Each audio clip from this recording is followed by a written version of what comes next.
현금 가치가 떨어지는 거겠죠. 그죠? 자, 자영업자가 부담스럽고 기업들도 부담스럽고 그죠? 금리 인하를 안 할 수가 없어요 지금. 뭐 영세 상공인들 뭐 다 폐업도 직전이니까 실제로 대출 금리를 0.75 정도 내렸잖아요. 3번 정도. 자영업자의 이자 부담이 한 5조 1천억 정도가 줄어든다는 거예요.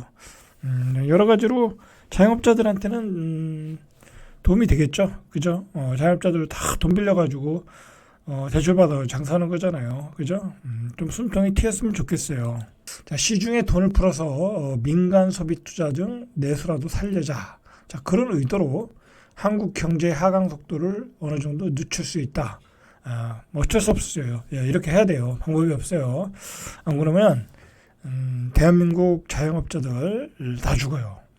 대신 이 유동성이 이 저금리의 유동성이 투기 자본으로 들어가는 것을 막으면 되겠죠. 그죠? 부동산 투기 자본으로 들어가는 걸 막아야 되겠죠. 안 그러면 또 부동산 투기가 일어나고 또 대출 받아서 또 잘 모르는 사람들이 또 집 사서 또 고점에 사서 물리고 그런 악순환이 되풀이 될 수 있어요. 그죠? 청구에 되풀이 될 수 있어요. 저건 두고 봐야죠. 자, 금통위가 잇따라 금리를 낮춘 것은 금융위기 당시 6년 연속이라. 그때 금융위기 때 6번 연속 인하했어요. 그때도 굉장히 힘들었거든요. 자, 근데 이번에는 연속은 아니죠. 한 번 쉬었죠. 그만큼 경기와 성장 부진의 징후가 뚜렷하다. 자, 우리도 6번, 앞으로 지금까지 3번 했으니까 한 3번 정도 더겠죠. 자, 이렇게 되면은 이제 부동산도요, 많이 떨어진지요. 그죠? 실수요자들은 좀 움직일 수 있어요. 그죠?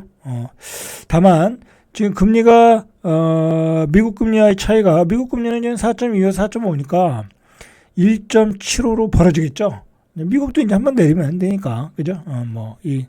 자, 근데 문제는 너무 금리 차이가 벌어지면 외국인들이 우리 채권을 팔아버리고, 미국으로 들어가 버려요. 이 원달러 환율에 변동성이 생긴다는 거죠. 그죠? 원화 가치가 떨어질 수 있다라는 거죠. 원화 가치가 떨어지면 당연히 수입 물가가 오르겠죠. 자, 그런 부담에도 불구하고 금리를 안 내릴 수가 없었다. 그죠? 안 내릴 수가 없었다. 여러 가지 이유가 있어요. 가장 큰 이유는 성장률이 안 나온다라는 거야. 성장률이. 자, 투자은행들의 8곳의 전망치 평균이 12월 말에 평균 1.7이었는데 올해 1월 말엔 1.6, 0.1포인트 떨어졌어요. 한국은행은 1.5, 그죠? 자, 그러니까 더 떨어질 수 있다라는 거예요. 자, JP 모건 같은 경우에는 우리나라 성장률이 1.2로 보고 있어요. 1.2면요.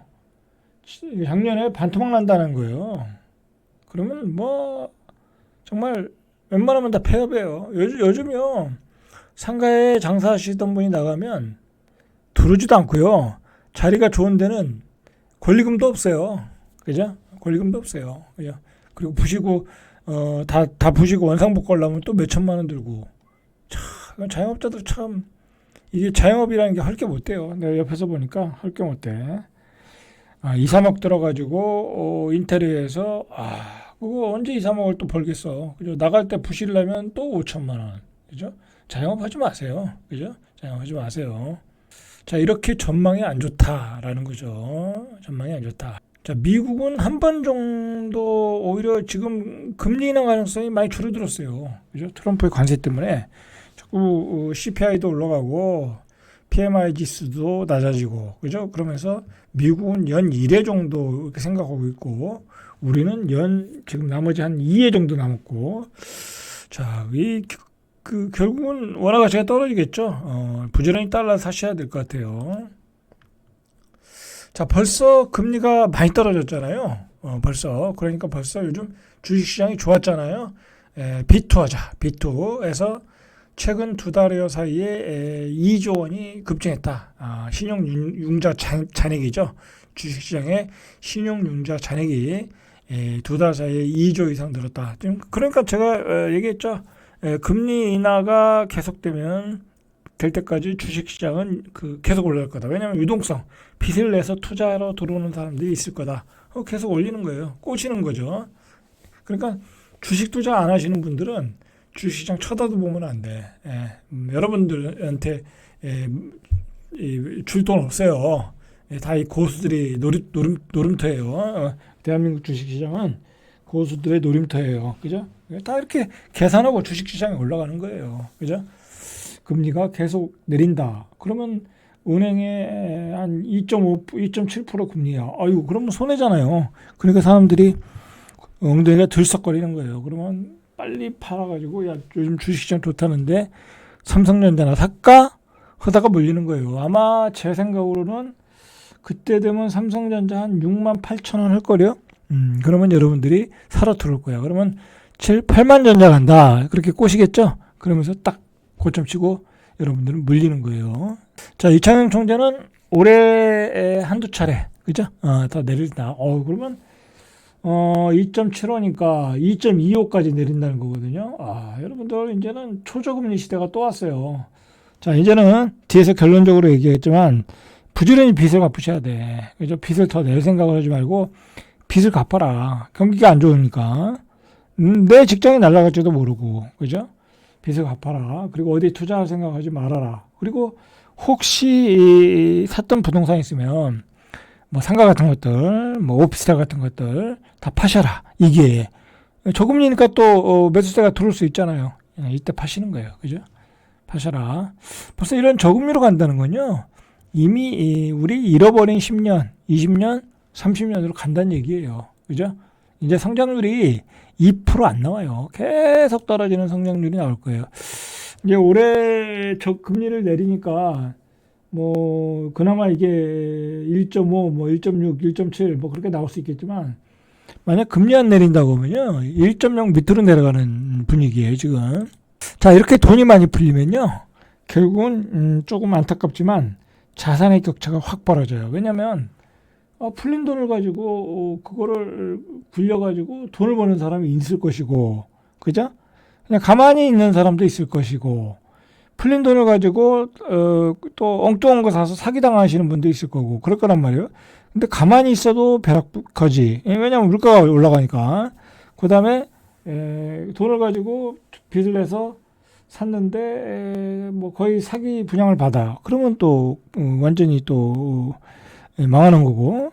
근데 이 투자를 잘하는 사람들은 또 저금리를 이용해서 기가 막히게 투자해서 재산을 2배, 3배 불려요. 자산 격차가 벌어지는 거예요, 이게. 저금리가 되면. 그래서 서민과 중산층은 또 빚을 내서 집을 살 것이다. 이제 저금리가 되면 또 막 건설회사들이 막 분양할 거 아니에요. 막 그냥 저금리니까 막 집을 사라 막 그런단 말이야. 그리고 또 그냥 또 분위기 띄우고 그러면 또 우리 중산층 서민들은 빚을 내서 집을 사죠. 그죠? 자, 그러면 또 힘든 시기가 오는 거예요. 이 돈이라는 건요, 원래 이렇게 저금리가 되고 유동성이 풀리면요, 골고루 분배가 안 돼요. 그죠? 뭐, 100사람 있으면 100사람이 다 이렇게 골고루 분배가 안 되고, 결국 부자들에게 다 빨려 들어가는 게 돈의 습성이에요. 그죠? 일반인들은 주식을 고점에 잡고, 이 금융 지식이 뛰어난 부자들은 주식을 고점에 팔고, 그죠? 그리고 또 이 건설사들은 집을 분양해서 이 고점 비싼 분양가에 팔고, 또 우리 중산층들은 돈 빌려가지고 빚을 내서 집을 고점에 사고, 그죠? 또는 상가를 사고. 자, 이런 악순환이 계속될 가능성이 있다. 자, 그래서 조심하셔라. 그죠? 조심하셔야 돼요. 자, 이창용 총재가 걱정하는 게 뭐냐면요. 이 저금리로 인해서 우리 경제가 살아나지 못한다라는 걸 알고 있어요. 그러면서 하는 얘기가 우리 산업 구조에 변화를 줘야 된다. 혁신적인 산업이 나와야 된다라는 거야. 실제로 최근 3, 4년 사이에 뭐 수출도 잘 됐어. 그러나 낙수 효과가 없었다라는 거야. 이 경쟁력 감소로 낙수 효과가 없다라는 거예요. 자꾸 이제 경쟁력은 떨어지잖아요. 수출은 어느 정도 했지만 경쟁력은 자꾸 떨어져요. 뭐 이제 석유화학 맛이 같고, 철강 맛이 같고, 2차 전지 맛이 같고, 반도체도 조금 사그러들었고, 그죠? 잘 나가는 건 자동차밖에 없잖아요. 그러니까 이제 낙수 효과가 사라졌다. 그리고 전에 얘기했지만 공장들이 다 해외로 이전하잖아요. 그죠? 국내에서 일자리도 없고 소비도 안 된다. 자, 그렇기 때문에 이게 금리 인하만 가지고는 안 된다. 혁신적인 기업이 나와야 된다라는 거예요. 그런 얘기를 이창용 총재가 간접적으로 이야기하는 거예요, 지금. 그리고 여러분들, 제가 깜짝 놀란 게 요즘 해외여행, 그 저가 비행기, 그 가격을 보니까 뭐 일본을 가는데 8만 원이야. 그죠? 일본 비행기 편도가 8만 원이야. 와, 그러니까 다 일본을 가죠. 그죠? 너무 싼 거야. 국내 소비도 안 돼. 자, 세계가 달라졌어요. 자, 금리 인하는 단기적인 고통 완화에 불과하다. 그러니까 몰핀 주사에 불과하다라는 거예요.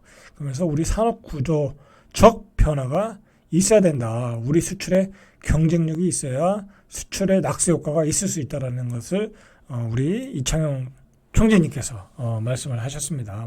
옳은 얘기예요, 옳은 얘기. 자, 오늘 여기까지 절대값TV의 명품 PD 한 PD였습니다.